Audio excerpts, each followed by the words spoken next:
ცივი ომის შემდეგ ბევრი პოლიტოლოგი ფიქრობდა, რომ მსოფლიოში ლიბერალური დემოკრატიის იდეამ საბოლოოდ გაიმარჯვა, რასაც ლოგიკურად ომების დასასრულიც უნდა მოჰყოლოდა. თუმცა როგორც აღმოჩნდა, ახლა სამყარო ისეთი შეიარაღებულია, როგორც არასდროს ყოფილა. ამას სტრატეგიული კვლევების საერთაშორისო ინსტიტუტის 2025 წელს გამოქვეყნებული ანგარიშიც ადასტურებს. ანგარიშის მიხედვით 2024 წელს თავდაცვის გლობალურმა ხარჯებმა ჯამურად 2,46 ტრილიონ ამერიკულ დოლარს მიაღწია, რაც მსოფლიოს მთლიანი შიდა პროდუქტის 2%-ს შეადგენს. 2023 წელს ეს ხარჯები 2,24 ტრილიონი დოლარი იყო, ხოლო 2022 წელს 1,84 ტრილიონი დოლარი. ხარჯების ზრდა შეიმჩნევა მსოფლიოს ყველა რეგიონში, გარდა საჰარის უდაბნოს სამხრეთით მდებარე აფრიკული ქვეყნებისა, სადაც მაღალი ინფლაციისა და ეკონომიკური კრიზისის გამო თავდაცვის ბიუჯეტი 3,7%-ით შემცირდა.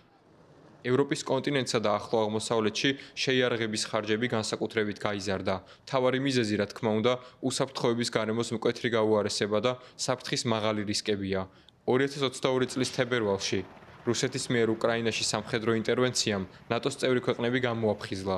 ევროპის ლიდერებმა გააცნობიერეს, რომ ცივი ომის შემდეგ ნატოს იარაღით აღჭურვა შენელდა. რუსეთიდან მომდინარე საფრთხის შეგრძნება კი შესუსტდა. 2024 წელს ევროპის თავდაცვის ხარჯები 11,7%-ით გაიზარდა და 457 მილიარდ დოლარს მიაღწია. დიდი წილი მოდის გერმანიაზე, რომელმაც თავდაცვის ბიუჯეტი 23,2%-ით გაზარდა და გადაუსწრო დიდ ბრიტანეთს. თუმცა მოსაოდნელი საპარლამენტო არჩევნები ამ ბიუჯეტის ზრდის პერსპექტივას ბუნდოვანს ხდის.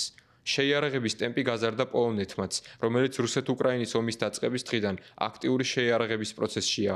2022 წელს ის თავდაცვის ბიუჯეტით მე-20 ადგილზე იყო, თუმცა წინასწარი გათვლებით 2024 წელს ვარშავა მე-15 ადგილს დაიკავებს.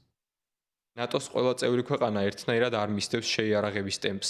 მაგალითად, იტალია, ესპანეთი თუ პორტუგალია თავდაცვაზე მთლიანი შიდა პროდუქტის 2%-საც კი არ ხარჯავს. მიუხედავად ევროპულ ქვეყნებში შეიარაღების მზარდი ბიუჯეტისა, ევროპა მაინც ვერ გადააჭარბა რუსეთის ხარჯებს, რომლებიც 2024 წელს 42%-ით გაიზარდა.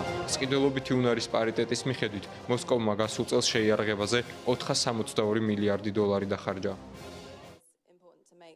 სყიდველობითი უნარის პარიტეტი ძალიან მნიშვნელოვანია იმის გასაგებად, თუ როგორ ახერხებს რუსეთი უფრო მცირე ბიუჯეტით ევროპაზე მეტის ხარჯვა შეიარაღებაზე.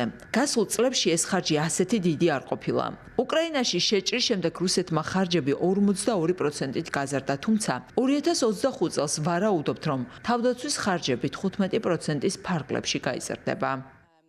ამ დროისთვის რუსეთი შეიარაღებაზე მთლიანი შიდა პროდუქტის 6,7%-ს ხარჯავს, რაც თითქმის ორჯერ მეტია იმაზე, რასაც რუსეთი უკრაინაში შეჭრამდე ხარჯავდა. ექსპერტები ვარაუდობენ, რომ 2025 წელს რუსეთი ამ ხარჯებს 7,5%-მდე გაზრდის.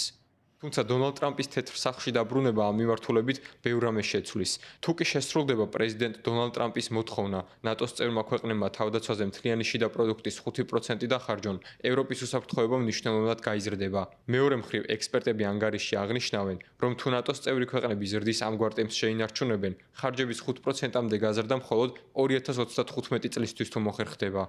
ევროპის ლიდერებს ახლა სერიოზული სამუშაო აქვთ იმაზე, თუ როგორ მოახერხონ თავდაცვის ბიუჯეტის სწრაფი და ეფექტური ზრდა. ფისკალური გამოწვევები, რომელთა წინაშეც დიდი ბრიტანეთი და ევროპის სხვა ქვეყნები დგას, საყურადღებოა. თავდაცვის ხარჯების 2,5%-მდე გაზრდა მოითხოვს სხვა სფეროების ბიუჯეტის შემცირებას. ჩვენ ვისმენთ გზავნილებს ევროპიდან, რომ თავდაცვის დაფინანსება შესაძლოა ჯანდაცვის ბიუჯეტი და პენსიები შეეწიროს. მართლა ძალიან რთული იქნება იმ ზრდის შენარჩუნება, რაც 2024 წელს ვნახეთ, თუ სხვა სფეროების ბიუჯეტი არ შეიკვეცება. შესაბამისად, საუბრები იმაზე, შესაძლებელია თუ არა თავდაცვის ხარჯების 3 ან 5%-მდე გაზრდა ძალიან რთულია. 2024 წელს თავდაცვის ბიუჯეტის სიდიდით პირველი 15 ქვეყნის სია ასე გამოიყურება. პირველ ადგილზე უწინდებურად ამერიკის შეერთებული შტატებია 968 მილიარდი დოლარით, მეორეზე ჩინეთი 235 მილიარდი დოლარით, მესამე ადგილს კი რუსეთი იკავებს 155 მილიარდი დოლარით. გერმანია დიდ ბრიტანეთს ჩაანაცვლებს და მეოთხე ადგილზე გადავა 86 მილიარდი დოლარით, ხოლო პოლონეთი 28,4 მილიარდით მე-15 ადგილს დაიკავებს. მხოლოდ ეს 15 ქვეყანა ჯამურად თითქმის 2 ტრილიონ დოლარს ხარჯავს. აზიის კონტინენტზე 2022 წელთან შედარებით თავდაცვის ხარჯები შემცირდა. მიუხედავად იმისა, რომ ჩინეთმა ბიუჯეტი 7.4%-ით გაზარდა და ამრიგად აიძულა იაპონიის, ინდოეთის, ინდონეზიისა და სამხრეთ კორეის მთავრობები თავადაც ეზრუნათ ხარჯების ზრდაზე. ლათინურ ამერიკასა და კარიბის ზღვის აუზში თავდაცვის საერთო ხარჯებმა 60 მილიარდ დოლარს მიაღწია. ამ ქვეყნებს შორის განსაკუთრებით გამოირჩევა არგენტინა, რომლის მთავრობამაც ახლახან ვაშინგტონთან 300 მილიონი დოლარის კონტრაქტი გააფორმა. ანგარიშის მიხედვით, ის რომ ქვეყნების უმეტესობა თავდაცვის ბიუჯეტებს ზრდის, მათ მიერ საფრთხის შეგრძნების მაღალ მაჩვენებელზე მიუთითებს. იმისათვის, რომ შეიარაღებისთვის თანხების მოძიება შეძლონ, მთავრობებმა შესაძლოა უარი თქვან მწვანე პროგრამებსა და კლიმატზე ზრუნვის პოლიტიკაზე. აგრეთვე არსებობს რისკი, რომ შემცირდება ბიუჯეტის გამჭვირვალობა. მთავარი კითხვა კი ის არის, თუ რა შედეგებს მოუტანს მსოფლიოს ასეთი აქტიური მილიტარიზაცია.